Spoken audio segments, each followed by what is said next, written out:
Everyone, कसे आहात तुम्ही सगळे? अपेक्षा करते खूप छान, मस्त आणि मजेत असणार. तर आजची सुरुवात कृतिकाने काढलेल्या सुंदर अशा रांगोळीने करते. आज नव्याची पौर्णिमा आहे आणि दर पौर्णिमेला मी घरी सत्यनारायणाची पूजा पण करत असते. म्हणून आजचा दिवस माझ्यासाठी खूप स्पेशल आहे. सकाळपासून सगळा स्वयंपाक, पूजेची तयारी, त्याचबरोबर मनात एक वेगळीच शांतता असते. आजच्या पौर्णिमेला खास पुरणपोळीचा नैवेद्य केला जातो. आपल्या परंपरेमध्ये पुरणपोळी म्हणजे गोडवा, समाधान आणि समृद्धीचं प्रतीक मानलं जातं. स्वतःच्या हाताने बनवलेली गरमागरम पुरणपोळी जेव्हा आपण देवासमोर ठेवतो त्यावेळेला मनात एक वेगळीच कृतज्ञता जाणवत असते. त्याचबरोबर सत्यनारायणची पूजा पण मी दर पौर्णिमेला करत असते. तर त्यासाठी आज पुरण करायला घेतलेला आहे. पुरणपोळीचा नैवेद्य असा असतो. पुरणपोळी करताना एक सोपी ट्रिक तुम्हाला सांगते पुरण शिजण्यासाठी, आणि गॅसची पण ह्याच्यामुळे बचत होते. तर पुरण शिजवताना आहे ना, जर आपण सकाळी करणार असो तर डाळ आदल्या दिवशी रात्री भिजत घालायची. जी हरभऱ्याची डाळ आपण घेतो ती डाळ आदल्या दिवशी रात्री भिजत घालायची. दुसऱ्या दिवशीपर्यंत ती खूप छान अशी भिजली जाते आणि त्यामुळं त्याचा शिजायला अजिबात वेळ लागत नाही. गॅसची पण बचत होते आणि वेळेची पण बचत होते. त्यामुळे आणि डाळ पण एकदम छान अशी मऊ शिजली जाते. इथं बघू शकता एवढी छान शिजलेली आहे. फक्त 2च शिट्ट्या केलेल्या आहेत आणि 2 शिट्ट्या वाफ गेल्यावर कुकर उघडलेलं आहे. तर एवढी छान डाळ शिजलेली आहे. तुम्ही ही ट्रिक जर वापरत नसाल ना तर नक्की वापरून बघा. आणि त्याच्यामुळं जे त्याचं पाणी आहे ते पण असं दाटसर येतं. जी आपण आमटी करतो, कटाची आमटी किंवा येळवण्याची आमटी, ती आमटी पण एकदम छान होते. कारण ह्याचं जे पाणी असतं ते पण घट्टसर निघतं.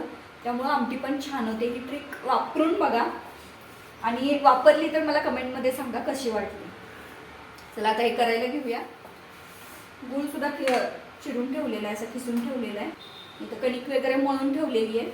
म्हणजे बेसिक तयारी मी केलेली आहे. आता पुढच्या कामाला लागले. कधी कधी लाईफ खूप बिझी होतं. घर, मुलं, जबाबदाऱ्या, काम आणि आपल्यासाठी वेळच उरत नाही. पण असे काही दिवस असतात ना जे आपल्याला थोडा पॉज घ्यायला शिकवतात. माझ्यासाठी पौर्णिमा म्हणजे तो छोटासा पॉज जिथं मी स्वतःशी कनेक्ट होत असते. आजचा स्वयंपाक करताना मला नेहमी वाटतं कुकिंग म्हणजे फक्त रोजचं काम नाही, ही एक पूजा आहे.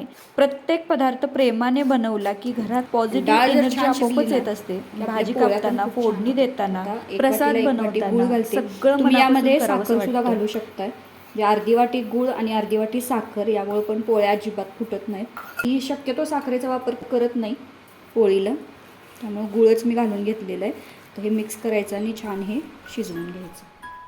सत्यनारायण पूजा माझ्यासाठी फक्त विधी नाही, ती मला पेशन्स शिकवते. जसं आपण देवासमोर शांत बसतो तसंच आयुष्यातही थोडं थांबून स्वतःकडे बघायला शिकायला लागतं. सगळ्यांचंच आयुष्य परफेक्ट नसतं. कधी काम जास्त असतं, कधी एनर्जी कमी असते, कधी बिझनेसमध्ये अप्स अँड डाऊन्स येतात. पण अशा छोट्या पॉझिटिव्ह सवयी, जसं दर पौर्णिमेला पूजा करणं असेल किंवा दररोज घरामध्ये दिवा लावणं, धूप लावणं, आपल्याला पुन्हा स्ट्रॉंग बनवत असतं. आज दिव्याचा प्रकाश बघताना मला एकच गोष्ट जाणवते, आपण जे काही करतो ते मनापासून केलं तर त्याचं फळ नक्कीच मिळतं. पुरण खूप छान होतं, अजिबात वेळ लागत नाही, वेळ पण वाचतो आणि आपलं गॅसची सुद्धा बचत होते. या गृहिणींच्या या छोट्या छोट्या टिप्स असतात ज्या की प्रत्येक गृहिणी मला वाटतं हे करत असते. वेळेची बचत असेल किंवा गॅसची बचत असेल, अशा छोट्या छोट्या बचतीमधूनच शिकत असते ती. आज बऱ्याचशा गोष्टी करायच्या आहेत चंद्राला ओवाळण्यासाठी, आणि या अशा गोष्टी करण्यासाठी प्रांजल मला नेहमीच मदत करत असते. आणि भरपूर अशा गोष्टी असतात आणि खूप वेळ जातो या सगळ्या गोष्टी करायला. आजच्या दिवशी नवीन धान्य उकडून त्याचा नैवेद्य चंद्राला दाखवला जातो, कारण चंद्र हा शांततेचा आणि समृद्धीचा प्रतीक मानला जातो. संध्याकाळी चंद्राचं औक्षण करताना घरात एक वेगळीच सकारात्मक ऊर्जा जाणवत असते.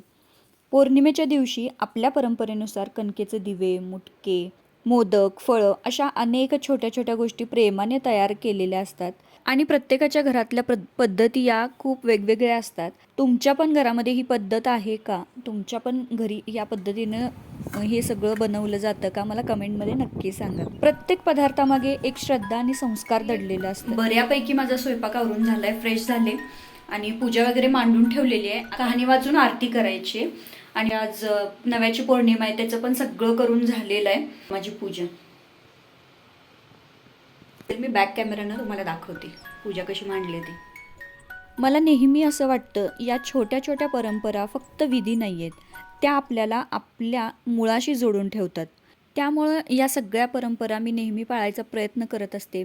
या परंपरा मी पाळल्यामुळं माझ्या मुलींनासुद्धा या सगळ्याची माहिती होते आणि मला असं वाटतं की या परंपरा जर आपणच जपल्या नाहीत तर आपल्या मुलांना पण त्या कळणार नाहीत. त्यामुळं आपण जर जपल्या तर त्यांना पण कळेल, कारण प्रत्येक गोष्टीमागे काहीतरी शास्त्र असतं आणि ही आपली भारतीय संस्कृती आहे आणि ती आपण जपली पाहिजे असं मला वाटतं. तुमचं मत याबद्दल काय आहे मला कमेंटमध्ये नक्की सांगा. आपल्या हाताने बनवलेले ते कणकेचे दिवे आणि नैवेद्य हे फक्त देवासाठी नसतात, तर आपल्या मनाला पण तेवढीच शांतता यामुळे मिळत असते. गरम तव्यावर फुलणारी ही पोळी फक्त एक पदार्थ नाहीये, तर घरचा गोडवा पण आहे. प्रत्येक वेळी पुरणपोळी किंवा कोणताही पदार्थ आपण बनवतो त्यावेळेला आपल्या माणसांसाठी किती प्रेमाने आपण काहीतरी बनवत असतो, त्याचं समाधान आपल्याला आपल्या मनामध्ये असतं आणि हाच छोटासा प्रयत्न घराला घरपण पण देत असतो. आज देवासाठी बनवलेली ही पुरणपोळी म्हणजे कृतज्ञतेची एक छोटीशी भेट मनापासून केलेली आहे.